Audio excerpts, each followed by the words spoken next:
海童想到自己现在的主要任务是先摸清楚婆家的所有产业，为她以后成为当家太太做准备啊。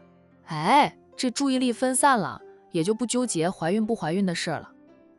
战印再次拥着她，在她耳边低哑地说了几句话。海童顿时红了脸，然后在她大腿上拧了一下。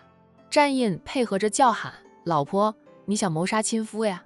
得了吧，我都没有用力，叫得像杀猪似的。”战印呵呵地笑。那与此同时的商家，商太太就被管家和一名陌生的男人挽扶着进来。刚准备外出的商小飞见状，手里的包一扔到了沙发上，快步迎上前去，紧张地问道：“妈，你怎么了？”他记得母亲说过出去走走，散散心的。商太太被扶到了沙发上坐下来了，才说到不小心摔了一跤，还扭伤了脚，就多亏唐先生看到了，把我送回来。商小飞在母亲面前蹲下身去，看到母亲的衣服是弄脏了，说是摔跤一点都不假。再看母亲的脚有点红肿，是像扭到了。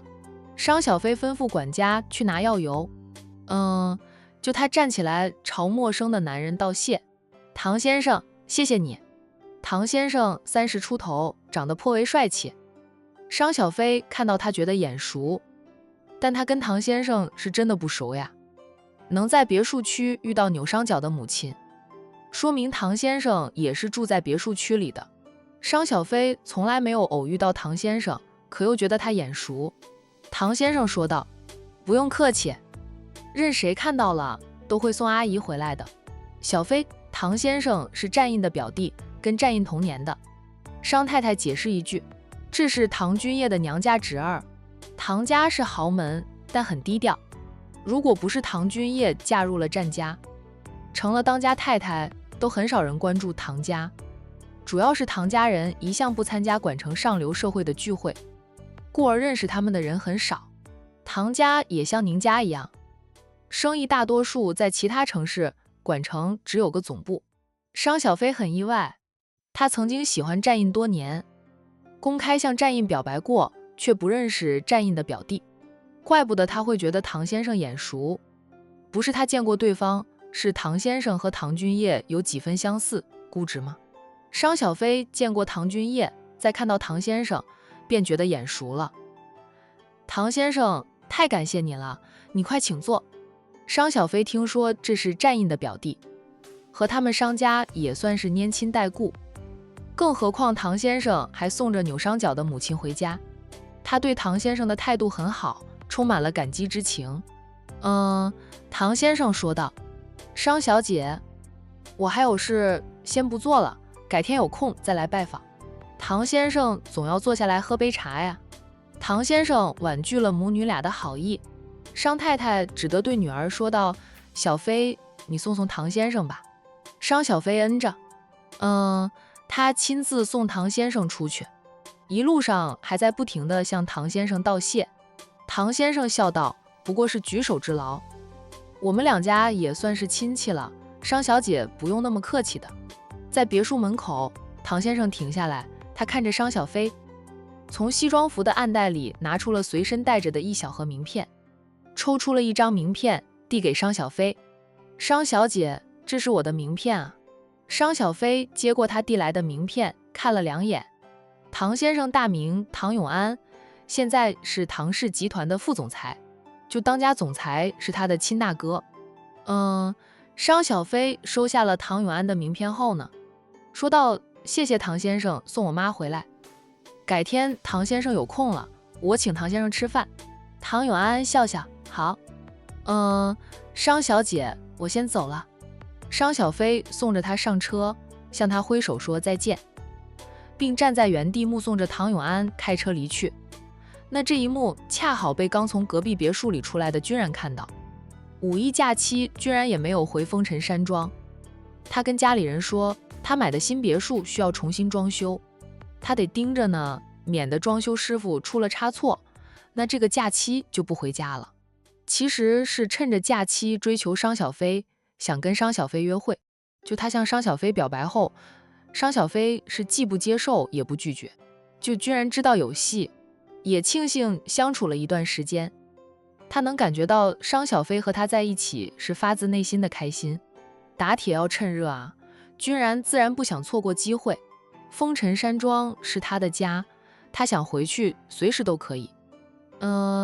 要是他能带着商小飞回去，家里人就更开心了。君然喜欢商小飞的事，暂时只跟大哥说过。叶君博是很支持弟弟追求商小飞的，有意扩大在管城的生意，那样弟弟就能长留管城，更利于君然追妻。君然站在自家别墅门口，看着唐永安的车子开过，也看到了唐永安的样子。觉得唐永安长得没自己帅气。君然略松口气，他对唐永安也没什么印象，就是和商小飞一样，觉得对方眼熟。等到唐永安开车远去了，君然走向商小飞。商小飞也看到了他，不着急回屋里去，等着君然进前吧。小飞，刚刚那个男人是谁？他们俩有说有笑的。君然有着防备之心，生怕在自己不知情的情况下多了一个情敌。商小飞其实是个很不错的女孩子，但因为她的性格使然，让她在管城上流社会的圈子名声不太好。君然觉得是那些人嫉妒商小飞，故意败坏商小飞的名声。偏偏商小飞不在乎那些，导致很多人不曾考虑商小飞为妻子人选。这对于君然来说那是好事，没有人发现商小飞的好，他没有竞争对手，胜算才大。唐先生战印的亲表弟，你可能都不认识，我妈不说我都不认识。唐家在管城非常的低调，大家对唐家的认知是他们的家的，女儿是战家的当家太太。君然恍然，原来是战少的表弟。怪不得我觉得眼熟，唐先生和他姑姑有点像。唐君业居然是见过数次的，印象深刻。唐先生过来是，刚才那一幕，唐先生看商小飞的时候，挺专制的，居然担心唐先生对商小飞一见钟情。商小飞解释的道：“我妈出门散步，不知道怎么的就摔了一跤，并扭伤了脚。那唐先生恰好路过看到，送我妈回来的。”居然哦了一声，唐先生也住在这里。商小飞答道：“应该是，不过我从来没有偶遇过他，唐家人太低调了。”居然又嗯了一声，那他也没有关注过唐家，那唐家的生意又不是在管城，跟风尘集团也没有合作关系，一家子都低调，居然自然不会关注到唐家。不过现在他得关注那位唐先生了，就不知为何居然总觉得唐先生会成为自己的情敌。商小飞不知道居然已经有了防备之心，防着唐永安会成为情敌。他问君然：“五一假期你没有回家？”君然说道：“就2-3天时间，懒得来回跑了，这里的装修我得盯着。”他眼神深深地看着商小飞，又说了句：“我更希望能带着你回去。”商小飞笑了笑，没有接话。他们俩八字还没有一撇呢，见家长还早着呢。我先回屋里去帮我妈上药。好。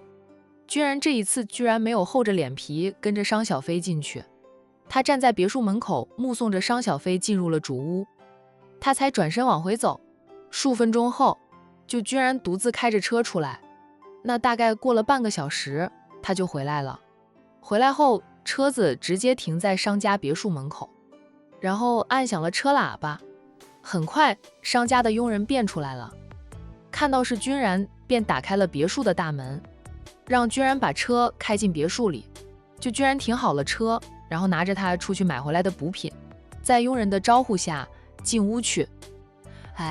未来的丈母娘扭伤了脚，他要来看望，总不能空着手来，这就是他刚才没有厚着脸皮跟着商小飞进屋的原因，总要去买点补品的呀。商太太的脚已经擦了药油，她还在跟女儿说着唐永安的好，说什么要不是唐永安好心停车送她回来，她都不知道怎么回来，因为她出门的时候忘记带手机了。商无痕夫妻俩，你看我，我看你的。唐永安送商太太回来，那商无痕呢，夫妻俩也是很感激的。但是商太太过分的夸赞唐永安，就让夫妻俩觉得不对劲。那蓝晶悄悄地碰了碰身边的丈夫，小声说道：无痕，你有没有觉得妈夸赞唐先生夸赞的有点过分，似乎打着其他主意呢？虽然怀疑婆婆不好，蓝晶却忍不住要怀疑婆婆这一次扭伤脚。恰好遇到唐先生，由唐先生送回来，是婆婆的一次刻意安排。唐先生是不知情的情况下被她婆婆利用了吧？那婆婆这样做的原因是什么？蓝晶看着还没有反应过来的小姑子，她若是没猜错，婆婆这样做的原因是想给小姑子和唐先生制造认识的机会，看看两个人能不能擦出点火花来。婆婆不同意小姑子远嫁君家，蓝晶清楚得很。为了阻拦小姑子远嫁君家，婆婆会布局，给君然增添几个情敌，绝对有可能。蓝晶倒是欣赏君然，觉得君然很适合小姑子，主要是小飞和君然相处融洽。不过她也知道这婆家是舍不得小姑子远嫁的，君然再优秀都是 A 市人，A 市离管城远呀，坐飞机都要2-3个小时呢。要是君家在管城，君然喜欢商小飞，商家上下绝对会满意至极，就不会生出这些事端来。商无痕捏了捏妻子的手，暗示她看破别说破。先静观其变吧。商无痕最疼爱的就是妹妹，他是觉得君然很好，但也舍不得妹妹远嫁。要是妹妹在管城有其他选择，他就绝对不会支持君然叼走自家妹妹。哇，君然呀，压力山大，两情相悦也不是那么容易就抱得美人归的。商小飞是真没想其他的，他是觉得唐永安送母亲回来，他们一家人都该感激唐永安。听了母亲的话后，他说道：妈，唐先生帮了你，还送你回来，我们也很感激他的。我跟他说，改天他有空，我请他吃饭，当作是感谢他送妈回来。商太太说道：那是应该的，请他来我们家里吃饭吧，那样才显得我们有诚意，我也好当面再谢谢他。妈已经几10年没有那样无助过了，当时是真的很无助，幸亏遇上唐先生了，他没有像别人那样事不关己高高挂起，而是停了车下车来关心我，问我出什么事了，还送我回来。这商太太都要把唐永安夸出花来了。也就商小飞没那样的心机，想不到亲妈在坑他呢。商小飞应着，好吧，那就请他来我们家里吃饭吧，让妈妈好好的感谢他，我们一家人都感谢他。妈不用把他夸出花来了，你这孩子他算是救了妈，妈还不能夸夸他了，他其实是个很优秀的人，就是他们唐家一向低调而已，又不参加上流社会的聚会，导致很少人知道他们。唐家人是觉得唐君叶嫁入了首富战家，是当家太太，容易吸睛，他们身为唐君叶的娘家人，只有低调再低调，才不会给唐君叶惹麻烦。今天不是遇到唐先生帮了吗？我也不关注唐家。商小飞说道，就感觉战印和他的表弟们也没什么互动似的，人家有互动，你知道。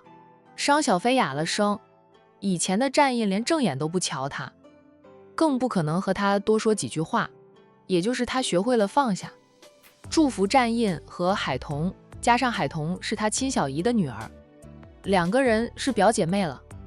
战印为了海童向他低头，叫他一声表姐，2个人的交集才稍微多一点。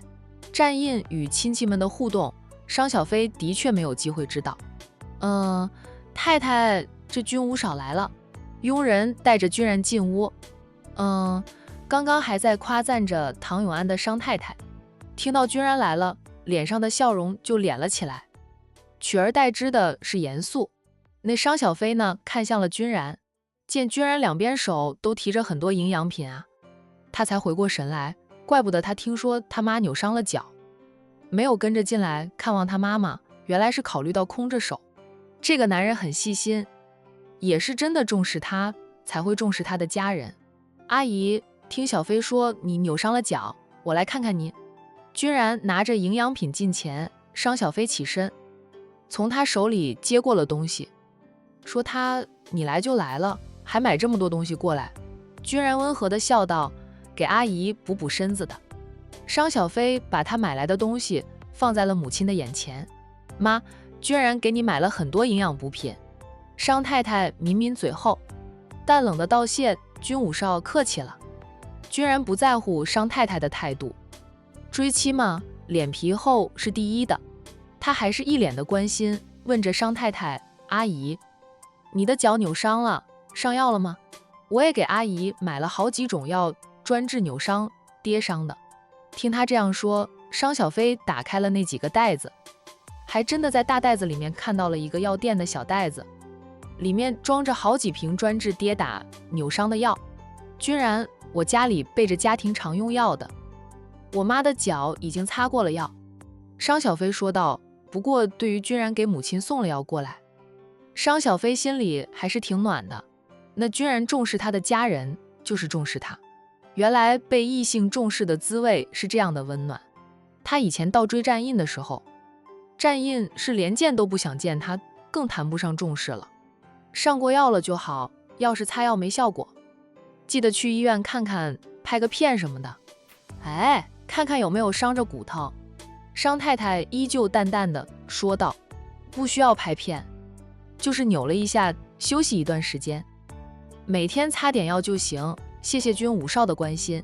那君然嗯了一声，商小飞坐下来后呢，他就挨着商小飞而坐。他这个举动啊，落在商太太的眼里，简直就是火遮眼呀。君武少的房子还在装修，事情挺多的吧？我也没什么大事，君武少去忙你的吧。谢谢你来看我，还给我送了这么多的营养品。我家里最不缺的就是营养品。武少的好意，我心领了。无痕，你送一送君武少出去。商太太不想看到女儿和君然坐在一起，干脆就下了逐客令。君然保持着温和的笑容，商太太都不得不佩服这个男人的心理素质很强大。虽是天之骄子，每次来受到他的冷遇，给他脸色看，他依旧保持着好风度，保持着微笑。阿姨家里有营养品是阿姨家里的，我送的是属于我的一点心意，还望阿姨不要嫌弃的好。我的房子是还在装修中，我每天有空都会过来看看。不过论帮忙，我就帮不上忙，只能让装修师傅按照我的吩咐去做。偶尔走开也不碍事，装修图纸给了装修师傅的。商太太绷着脸，妈，君然也是好心来看你啊，他连杯水都还没有喝呢。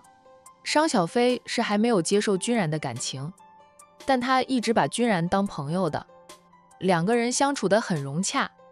看到母亲给君然脸色看，他忍不住替维护着君然。商太太张张嘴，最终是吩咐佣人给君武少倒杯温开水过来。当着女儿的面，商太太不好太过分，她只能瞪着君然。可是君然脸皮厚呀，不管商太太怎么瞪他都淡定得很，连脸色都不变一下。商小飞都说话了，商无痕就算很想把君然送出去，暂时也只能坐着不动。那盼着君然觉得自尊心受损，自己起身告辞离开了。商无痕的期盼注定是失败的。君然不觉得自尊心受损啊，想他亲大哥当初和大嫂领了结婚证，大嫂知道大哥的真实身份后提出离婚，大哥的丈母娘也是各种劝离，大哥都不觉得自尊心受损，用实际行动证明了对大嫂的真心实意，打消了丈母娘的各种担忧，兄嫂才有如今的恩爱。他哀伤太太的冷眼又不是第一天了，从商太太看透他醉意之意不在酒后，就没给过他好脸色。平时商太太很注意不让小飞知道，现在都不在乎了。居然想，那商太太是下定决心要阻拦他和小飞在一起的了。他追妻路漫漫呀，居然优雅地喝着那杯温开水，还不忘对商太太的各种关心。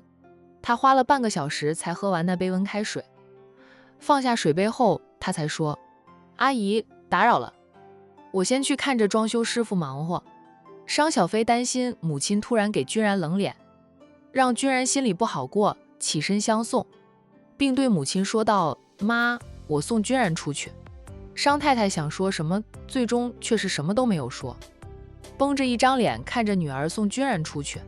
至于君然买来的营养品和跌打药油，商太太等君然出了主屋后，就吩咐着儿子儿媳妇无痕、阿晶，把君然送来的东西都扔了，我看着就火着眼。蓝晶说道：“妈，君武少也是一片好心，他和小飞是朋友，又是我们的新邻居，知道妈扭伤了脚，送点药过来，那是邻里之情，扔了不太好吧？”商无痕则是说道：“我看那小飞和君然相处得非常融洽，也维护他，妈让我们把东西扔了。小飞看到了，肯定不乐意。”商太太黑着脸：“君然这是明着要叼走你唯一的妹妹了，你还给她脸？妈，我也舍不得小飞远嫁，不过感情上的事，由着小飞自己处理吧。我相信小飞能处理好的。小飞受过情伤，好不容易和君然谈得来，给君然一个机会吧。”商无痕舍不得妹妹远嫁，却又觉得君然很适合妹妹，舍不得就要趁他们还没有深陷其中，挥剑断了他们的情丝，免得越陷越深。小飞爱慕战印的事，对他打击和伤害多大？小飞在你面前哭了多少次？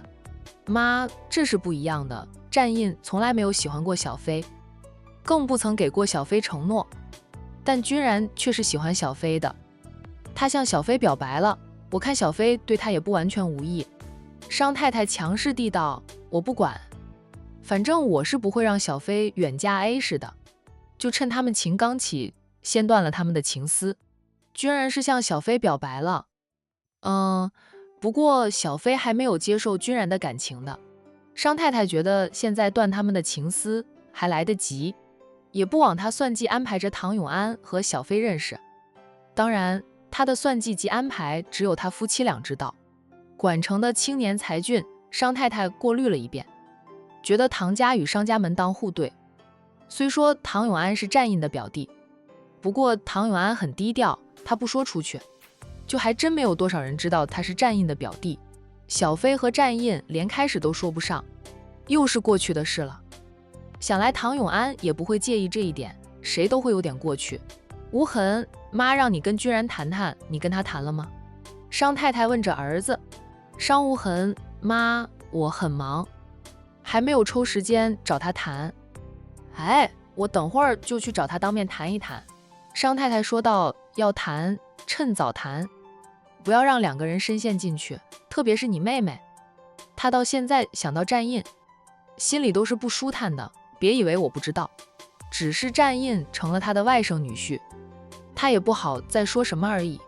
因此，战印不是迫不得已都不会来商家，他来了商家都是为了海童的。”商无痕说道：“妈，小飞已经放下了战印的，我看他面对战印的时候很坦然了。”随即呢，他又说道：“妈，你扭伤脚真的是意外吗？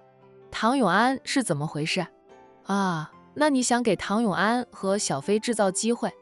唐永安是战印的表弟呢，就算他们唐家很低调，唐战两家是姻亲，那是铁一般的事实。”商太太噎了噎后，又看看屋门口，确定女儿不会进来，才说道：“放眼整个管城，能与我们商家门当户对的人家并不多。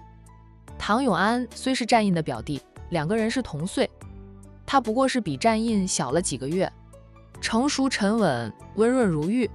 他和君然属于同类型的人。小飞既然能和君然相处融洽，以后肯定也能和唐永安相处融洽的。他和战印都不能说是过去，战印从来没有喜欢过他，给过他半句承诺。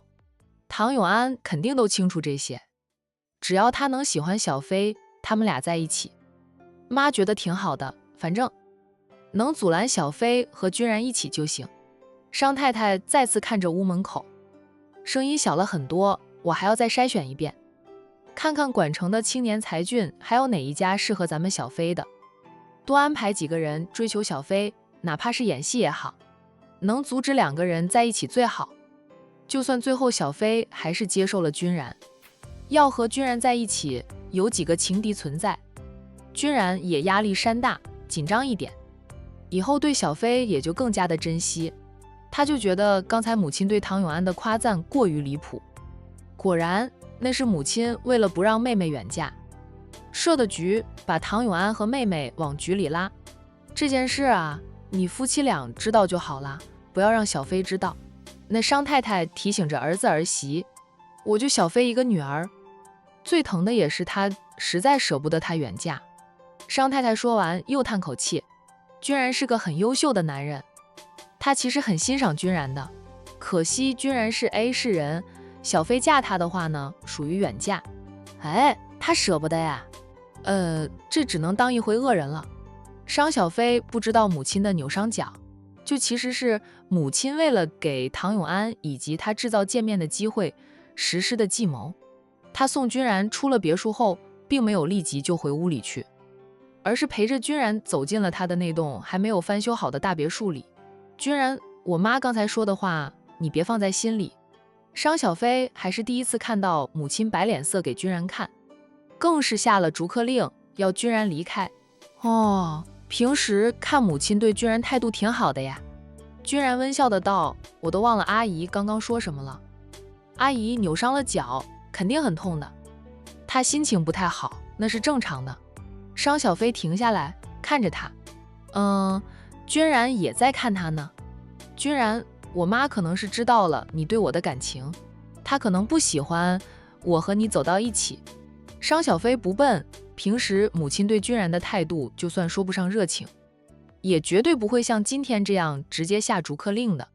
母亲会这样做，估计是君然向她表白的事啊。母亲知晓了，或者是母亲看出来了。由于君然是 A 市人，母亲舍不得她远嫁，就开始对君然不友好，想阻拦他和君然在一起。他都还没有考虑好呢。君然沉默了一下后说道，我知道阿姨嫌弃我家太远，不过我会努力让阿姨接纳我的。小飞甜言蜜语多说无益，那唯有让事实来证明我对你的感情是真的。你是我第一个也是唯一一个让我动了真情的人。君然说得很认真，看小飞的眼神充满了情意。他是真的越来越喜欢小飞。君然，我没有质疑过你对我的真心，我只是觉得太突然了，我需要一点时间来考虑。君然理解地道，我知道。他也不敢逼迫他。我先回去了，你继续忙吧。被君然这样看着，商小飞有点害羞。他竟然也会害羞。商小飞一向大大咧咧的，性格直率，就直来直往，容易得罪人。他都不敢相信自己竟然也会像个小女人那样害羞。君然没有挽留他，陪着他走出别墅，送他回到商家的别墅门口，他就停下来目送着商小飞进去，直到看不到商小飞的身影了，君然才扭身往回走，同时掏出手机打电话给战印。对，他是直接打电话给战印的。唐永安是战印的表弟，那是什么样的人，战印最清楚。战印很快就接听了他的电话。战少，有件事我想麻烦你一下。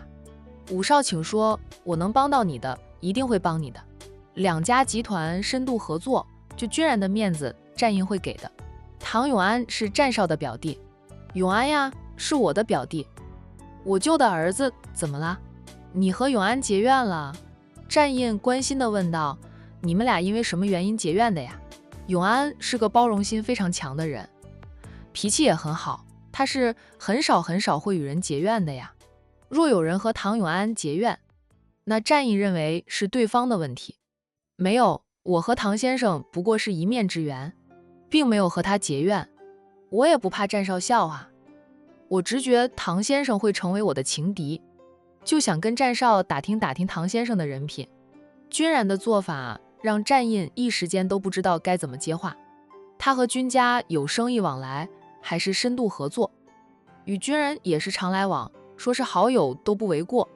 君然喜欢商小飞，商小飞的表妹又是他家彤彤，战印以为早晚都会和君然成为亲戚的，就撇开唐永安不说，战印还真的站君然这一边。但是扯入了唐永安嘛，战印就觉得自己成了夹心饼，最好就是两边不帮忙，两边不得罪。我若是让人去打听调查唐先生，战少知道了肯定不爽，我就直接问战少了，那样他也不用得罪战印，战印总算找回了自己被猫叼走的舌头。他笑道：君武少，你这话我听得莫名其妙的，永安怎么会成为你的情敌？他3年前跟相恋了5年的女友分手后，至今还单着呢。就居然喜欢的不是商小飞吗？永安知道商小飞，但跟商小飞没有过任何的交集。永安是不会喜欢商小飞的，就不会成为君然的情敌。唐先生今天才见过小飞，说他喜欢小飞为时过早。我不过是杞人忧天，不过商太太的态度，让我有了危机感啊。打听唐先生的消息，让战少见笑了。战印难得八卦一回啊，主要是他的老婆大人凑过来听了。他问着君然，君然，你说清楚一点，到底是怎么回事？你向我打听永安，想知道永安哪一方面的情况？君然把事情告诉了战印后，说道：我只要知道唐先生确实是战少的表弟，知道他未婚，目前没有女友就足够了。要是对方成家立室或者有固定的女友，那他就不用把唐先生当成情敌。小飞自尊心强，就他若知道唐先生有固定的女友，绝对不会和唐永安来往的，免得造成误会。那他对战印都是一样，知道战印已婚，他就死了那条心。那用他的话说，他有他的自尊，有他的骄傲。他堂堂商家的小姐，还没有沦落到要和别人抢男人的地步。君然，你这是草木皆兵了呀！听了原委后，战印都笑了。觉得君然过于草木皆兵吧。就因为永安认识了商小飞，给了商小飞一张名片，就把永安当成了情敌。这不是草木皆兵是什么？君然任由战印笑他，他说道：我是草木皆兵了，好不容易遇到一个让我心动，愿意为了他结束单身的女孩子，我不希望被别人抢了去，哪怕有一点冒头的，我都要掐死在摇篮里。战印笑道：理解的，理解的。不过你放心，我们家永安不会成为你的情敌的。战印觉得自己的表弟不会喜欢商小飞，我还是要防着唐先生的。不过我也可以向战少保证，若是有一天唐先生真成了我的情敌，我只会和他公平竞争，不会在背后耍手段的哈。战印笑道：我们家永安也是光明磊落的人，打扰战少了。没事，能理解的。战印笑嘿嘿地结束了和君然的电话，偏头看到身边的爱妻那双充满了八卦的黑眸，他宠溺地轻点一下他的额，不用这样看着我，我现在能吃到瓜，都是第一时间和你分享的。快说怎么回事？海童是听了一耳朵，好奇得很。你大姨今天扭伤了脚，很不巧的遇到了我表弟。你对我表弟有印象吧？老七生日宴会上，永安露过面的，不过他们家人都不喜欢参加宴会。他给老七送来了礼物，向长辈们问了好后就离开了。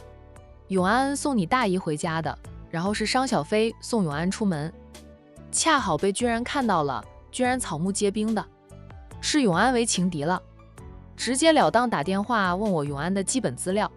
海童连忙问我大姨的脚伤得厉害吗？扭伤上了药没大问题，他们家也有家庭医生。居然说连家庭医生都没有惊动，应该问题不大的，你不用担心。海童还是发信息问了商小飞，然后才打电话给大姨，确定大姨只是扭伤了脚，上点药休息几天就能恢复，他才放下心来呢。居然对小飞那是真的在乎，太在乎才会草木皆兵。战印理解地道，其实不管是谁，只要是恋人，看到自己喜欢的一方和其他异性在一起，那哪怕是普通的交流，都会生出防备之心的。他当初就防着张念生，结果张念生还真的是喜欢海童，所以啊，男人的直觉也是挺准的。我从来不担心，也不会怀疑你会背叛我。海童笑道。在战印看着他时，他伸手轻捏着战印的脸，你是长得很好看，但你总是一副拒人于千里之外的样子，对年轻的女性非常的冷漠无情。爱慕你的女人或许不少，但没有几个人敢向你表白，更不敢倒追你，所以我很放心。呵呵，战印，你对别人冷漠如冰也挺好的，至少我不用担心你会被别人抢走，除非你主动喜欢了别人，否则没有人能把你从我身边抢走。战印捉住了他捏他脸的手，拉到唇边亲了亲，说道，我就很担心你会被别人抢走，一个张念生都让我抓狂了。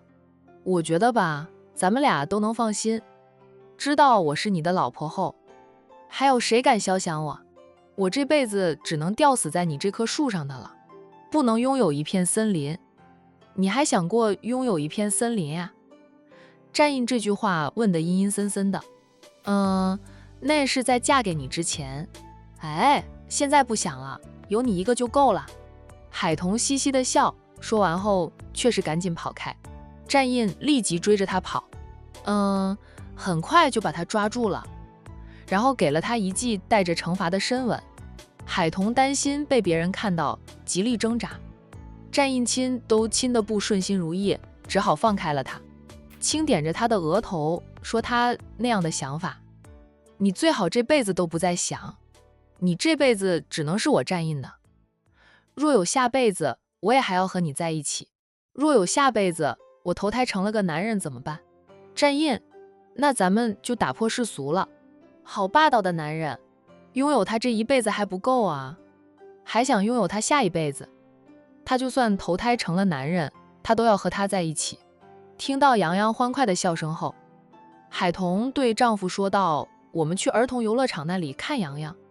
哇，这小子今天是玩疯了呀，老九难得休息一天，自是疯完，洋洋被他带着不疯才怪呢。